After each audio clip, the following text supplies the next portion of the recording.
사사 에웃을 통해 구원받고 80년간의 평화를 누리던 이스라엘은 에웃이 죽자 또다시 범죄합니다.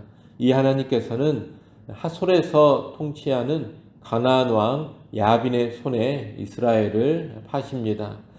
사실 이 하솔은 150여 년 전에 여호수아가 정복해서 불살라 버렸던 성읍입니다. 그런데 하나님께서는 이 하솔을 다시 일으키셔서 강성하게 하시고 이스라엘을 압제하게 하신 겁니다. 과거에 정복했던 성읍이었는데 이스라엘이 불순종하고 범죄하니 이제 오히려 이스라엘을 압제하는 성읍이 되어버린 겁니다. 하솔왕 야빈은 뛰어난 군대 장관 시스라를 수하에 두고 철병거 900대로 이스라엘 자손을 잔혹하게 통치했습니다. 이때 이스라엘은 얼마나 압제가 심했던지 큰 길로 다니지도 못하고 꼬불꼬불한 산길로 몰래 다녀야 할 정도였습니다. 하나님을 떠난 죄와 방종의 삶을 산 결과로 혹독한 압제에 떨어진 겁니다. 이스라엘은 하솔왕 야빈 아래에서 20년간의 압제를 받습니다.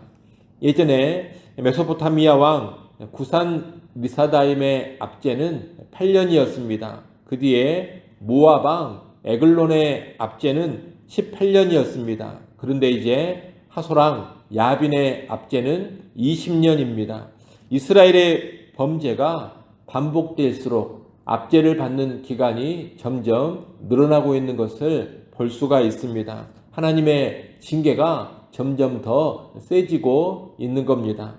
혹독한 20년의 압제 아래에서 이스라엘은 고통 가운데 부르짖기 시작합니다. 평안할 때는 하나님을 떠나 죄를 짓다가 죄를 지어 고통을 당하면 하나님께 와서 부르짖는 일이 지금 반복되고 있습니다.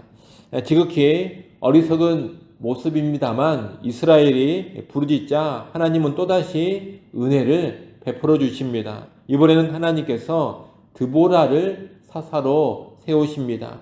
4절 말씀을 한번 같이 보겠습니다. 4절 함께 읽습니다.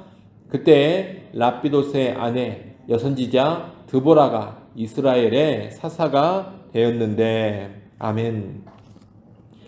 이 4절 말씀을 히브리 성경 원문으로 보면 이렇게 되어 있습니다. 드보라 여자 여선지자 랍비돗의 아내 그때 그녀가 이스라엘의 여자 사사가 되었다. 이렇게 원문에는 되어 있습니다. 히브리 성경 원문에는 드보라가 여자라는 것을 계속해서 언급하면서 여자라는 것을 강조하고 있는 겁니다. 당시의 여자는 별 볼 일 없는 존재였습니다. 남성 중심의 사회였기 때문에 비천하게 여겨지는 존재가 여자입니다. 그래서 이 시대에는 여자가 지도자가 되고 여자가 다스리는 일을 한다는 것은 기대할 수가 없는 일입니다. 그런 일은 당연히 누가 하는 것이냐? 남자가 하는 겁니다.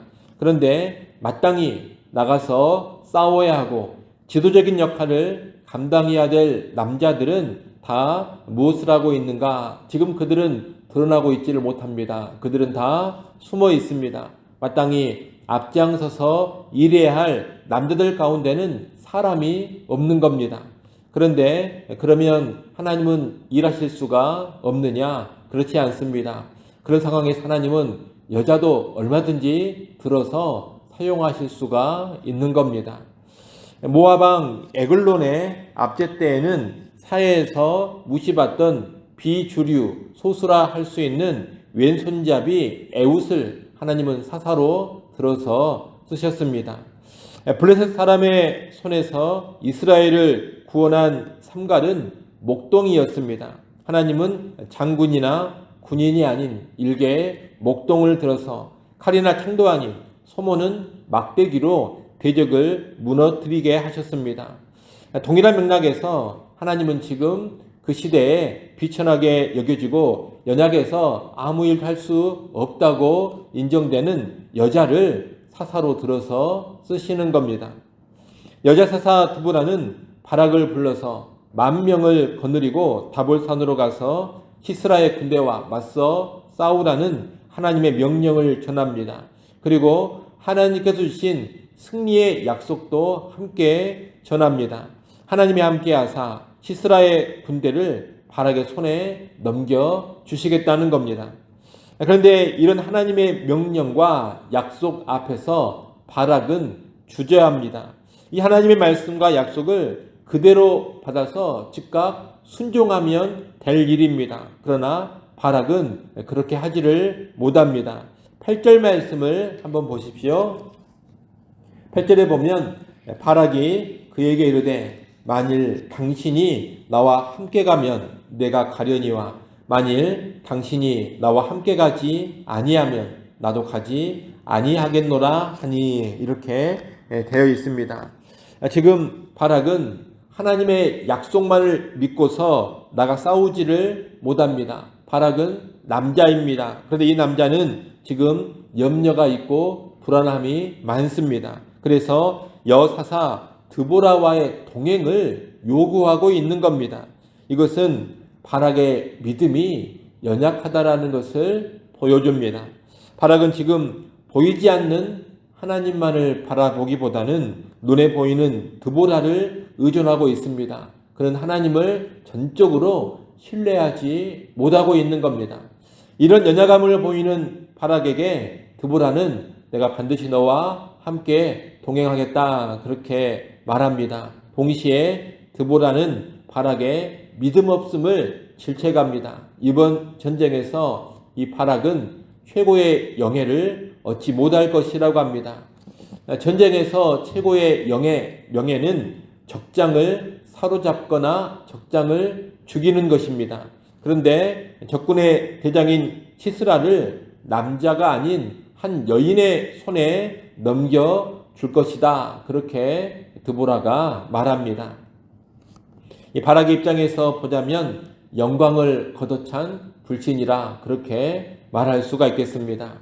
우리는 이 바락의 부족한 믿음이 초래한 결과를 보면서 믿음으로 즉각 반응해야지만 영광을 제대로 누릴 수 있다는 것을 알게 됩니다. 여러분 언제나 하나님을 믿고 믿음으로 행하고 하나님 말씀에 즉각 믿음으로 순종하는 사람이 영광을 누리게 됩니다.